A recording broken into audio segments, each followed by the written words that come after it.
ये कहानी जरूर सुने, बिना आंखों में आंसू आए नहीं रहेगा। एक मध्यम वर्गीय परिवार के एक लड़के ने 10वीं की परीक्षा 90% अंक प्राप्त किए। पिता मार्कशीट देखकर खुशी खुशी अपनी बीवी को कहा कि बना लीजिए मीठा दलिया, स्कूल की परीक्षा में आपके लाडले को 90% अंक मिले हैं। माँ किचन से दौड़ती हुई आई और बोली, मुझे भी बताइए, देखती हूँ। इसी बीच लड़का फटाक से बोला, बाबा उसे रिजल्ट कहाँ दिखा रहे हैं? क्या वह पढ़ लिख सकती है? वह अनपढ़ है।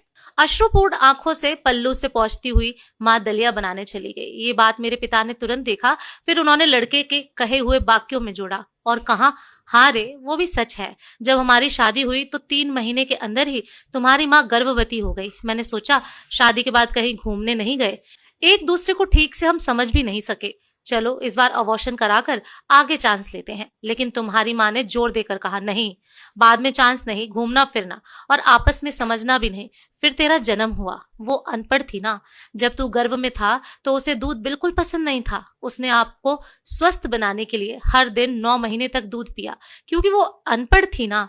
तुझे सुबह 7 बजे स्कूल जाना रहता था, इसलिए उसे सुबह 5 बजे उठकर तुम्हारा मनपसंद नाश्ता और डिब्बा बनाती थी, क्योंकि वो अनपढ़ थी ना। जब तुम रात को पढ़ते पढ़ते सो जाते थे तो वह आकर तुम्हारी कॉपी व किताब बस्ते में भरकर फिर तुम्हारे शरीर पर ओढ़ना से ढक देती थी और उसके बाद सोती थी, क्योंकि वह अनपढ़ थी ना। बचपन में तुम ज्यादातर समय बीमार रहते थे, तब वो रात रात भर जाग कर वापस जल्दी उठती थी और सुबह का काम पर लग जाती थी, क्योंकि वो अनपढ़ थी ना। तुम्हें ब्रांडेड कपड़े लाने के लिए मेरे पीछे पड़ती थी और खुद सालों तक एक ही साड़ी पर रहती थी, क्योंकि वो अनपढ़ थी ना। बेटा, पढ़े लिखे लोग पहले अपना स्वार्थ और मतलब देखते हैं, लेकिन आपकी माँ ने आज तक कभी नहीं देखा, क्योंकि अशिक्षित थी ना। वो खाना बनाकर और हमें परोसकर कभी कभी खुद खाना भूल जाती थी। इसीलिए मैं गर्व से कहता हूँ कि तुम्हारी माँ अशिक्षित है।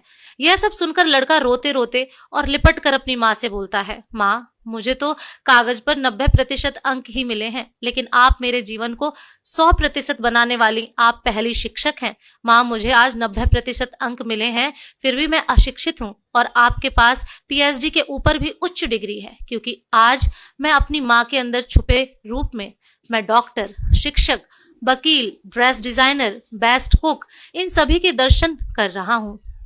प्रत्येक लड़का लड़की जो अपने माता पिता का अपमान करते हैं, उन्हें अपमानित करते हैं, छोटे मोटे कारणों के लिए क्रोधित होते हैं, उन्हें सोचना चाहिए उनके लिए क्या क्या कष्ट सहा है उनके माता पिता ने।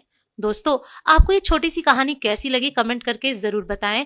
पेज को फॉलो जरूर करें। धन्यवाद।